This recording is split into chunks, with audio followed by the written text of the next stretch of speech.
তাআলা কোন নবী রাসূলকে দেন না। এটা আল্লাহ 5 নম্বর আলাদা রেখে দিয়েছিলেন। কেন? ইহুদি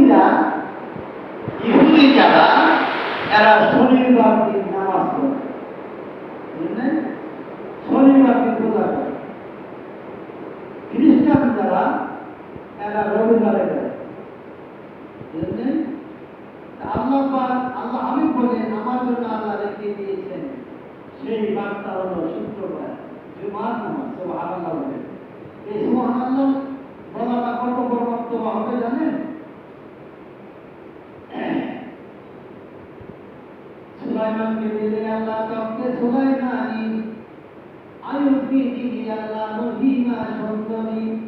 সুলাইমান তথ্য আল্লাহ দিয়েছিলেন 6,500 জিনপুরি দেওয়া দানব এই তথ্যের মাঝে আছে।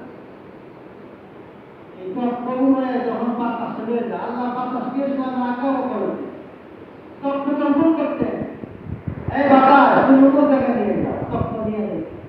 বাতাসের কোন জায়গায় তথ্য নিয়ে বসে।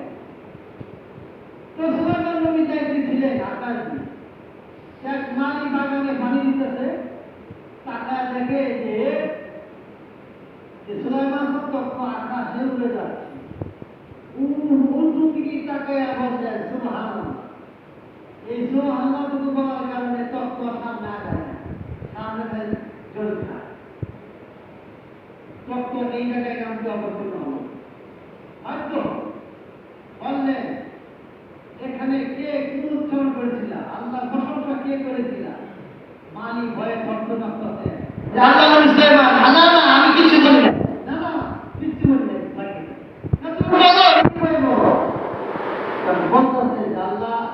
আল্লাহ নবী সুলাইমান আমি আপনার তথ্য দেখিয়ে শুধু বলেছিলাম সুবহানাল্লাহ আল্লাহু আকবার।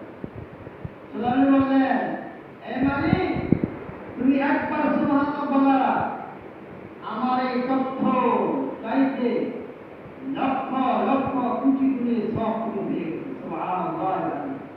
তাহলে তথ্য কি মূল্য আছে? সুবহানাল্লাহ তো বড় মূল্য। এজন্যই মানে হাদিসে আসছে কোন ব্যক্তি একবার সুবহানাল্লাহ বলিলে বেহেশতের কিনারে তার জন্য একটা বৃক্ষরোপণ করে দেওয়া। এরকম বৃক্ষটা কিরকম হবে? কাল হাসরে ময়দানে একটা নওজোয়ান ঘোড়া ছুটাইয়া ওই বৃক্ষের ছায়াটা পরিদর্শন করবে, একটা ছায়া শেষ করতে পারবে। সুবহানাল্লাহ। এরকম সুবহানাল্লাহ বললে কতগুলো গাছ আপনার আমার নামা হবে। তাহলে আপনি জান্নাতের মেহমান হয়ে